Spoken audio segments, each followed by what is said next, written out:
मैं उम्मीद करता हूँ कि आप सब बखैर व आफ़ियत होंगे और आप अपने एग्ज़ाम की प्रिपरेशन और इसकी तैयारी बहुत ही अच्छे तरीके से कर रहे होंगे।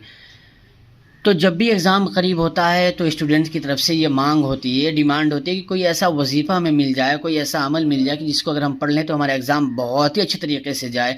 और अगर हमने कुछ भी याद नहीं किया और अगर हम कुछ याद भी करते तो हम भूल जाते हैं एग्ज़ाम हॉल में जाने के बाद, हमें डर लगा रहता है। तो ये सारी की सारी चीज़ें आपसे ख़त्म हो जाएंगी, लेकिन आप ये वजीफ़ा इख्तियार करेंगे तब। और इस वजीफ़े के साथ कुछ शर्त हैं, जो शर्त आपको पूरी करनी पड़ेंगी। वो क्या है, हम इसे शुरू करते हैं बिला किसी देर के। जैसे देखिए मैं आपको बता रहा हूँ, ये जो तरीक़ा आपको मैं बताऊँगा इस पर आपको मुकम्मल अमल करना है।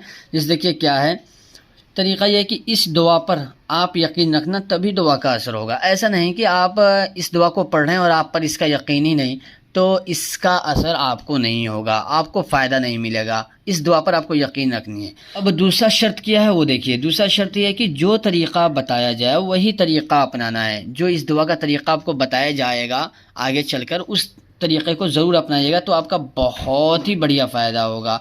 अब हम अपने तीसरे शर्त की तरफ चलते हैं। तीसरा शर्त क्या है कि दुआ पढ़ते समय आपका ध्यान दुआ पर होनी चाहिए। ऐसा ना हो कि आप दुआ पढ़ रहे हैं और आप अपने छत को देख रहे हैं, आप दीवार को देख रहे हैं, ऐसा नहीं। आपका पूरा मुकम्मल ध्यान आपका अपने क्वेश्चन पेपर और आंसर पेपर पर होनी चाहिए। अब चौथा शर्त क्या, चौथा देखिए, आपको एग्ज़ाम हॉल में वज़ू करके जाएं। अगर आप एग्ज़ाम हॉल में वज़ू करके जाएंगे तो जो चीज़ें आप भूलते हैं वो आप भूल नहीं पाएंगे। जो डर आपको लगा रहता है वो आप डरेंगे नहीं, बल्कि सारी चीज़ें आपको ऑटोमेटिक आती जाएंगी इस दिमाग में। जो भी क्वेश्चन आप लिखना चाहेंगे उसका आंसर आपके दिमाग में ऑटोमेटिक आता रहेगा। ये हमारा क्या हुआ, ये हमारा चौथा शर्त हो गया। अब पाँचवें शर्त पे क्या है हमारा, पाँचवें पे है दुआ पढ़े। दुआ क्या है, अब दुआ की तरफ हम बढ़ते हैं। दुआ हमारा ये है, अल्लाहुम्मा इन्नी मगलूबुन फंतसिर। एक बार और पढ़ता हूँ मैं, आप भी पढ़ें साथ में। अल्लाहुम्मा इन्नी मगलूबुन फंतसिर। क्या है, अल्लाहुम्मा इन्नी मगलूबुन फंतसिर। हमने हिंदी में भी लिख दिया है, अल्लाहुम्मा इन्नी मगलूबुन फंतसिर।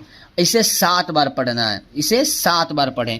इंग्लिश में भी अल्लाहुम्मा इन्नी मगलूबुन फंतसिर। आप इसको पढ़ने के बाद, अब जो हमारा छठा शर्त है, छठा शर्त क्या है, दुआ पढ़ने के बाद अपने प्रश्न वाले पेपर और उत्तर देने वाले पेपर पर 3 बार फूंक मारे।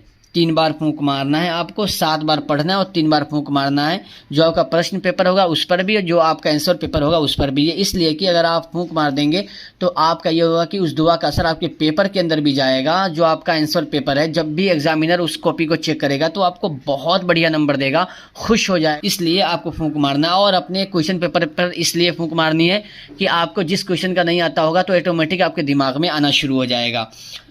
और आगे क्या काम है, आगे है, और एक बार अपने सर पर हाथ फेर लो। सर पर हाथ फेरने से ये होगा कि आपके दिमाग के अंदर जो कुछ भी आपने याद किया ना वो आप ऑटोमेटिक आपके दिमाग में आना शुरू हो जाएगा। और अगर आप कुछ भूल भी गए तो वो याद आ जाएगा। अगर आप कुछ भी नहीं याद किए हैं तो जो भी आपके दिमाग में आए उस वक्त आप लिख दीजिए। उस दुआ की बरकत से क्या होगा कि आप जो भी लिखेंगे सही लिखेंगे। मैं उम्मीद करता हूं कि आप इसे बहुत ही अच्छे तरीके से समझ गए होंगे। मैं आपसे दरख्वास्त करता हूं कि अगर ये वीडियो आपको अच्छी लगी हो तो आप इसे ज़रूर सब्सक्राइब करें और आप इसे अपने दोस्तों के पास शेयर करना ना भूलें। और कमेंट करें आपको किस चीज़ के एग्ज़ाम में दिक्कत है, मैं इंशाअल्लाह उस पर भी ज़रूर चर्चा करूँगा। मैं इसी पर वीडियो को एंड करता हूँ, फिर आपसे मिलता हूँ एक नई वीडियो के साथ।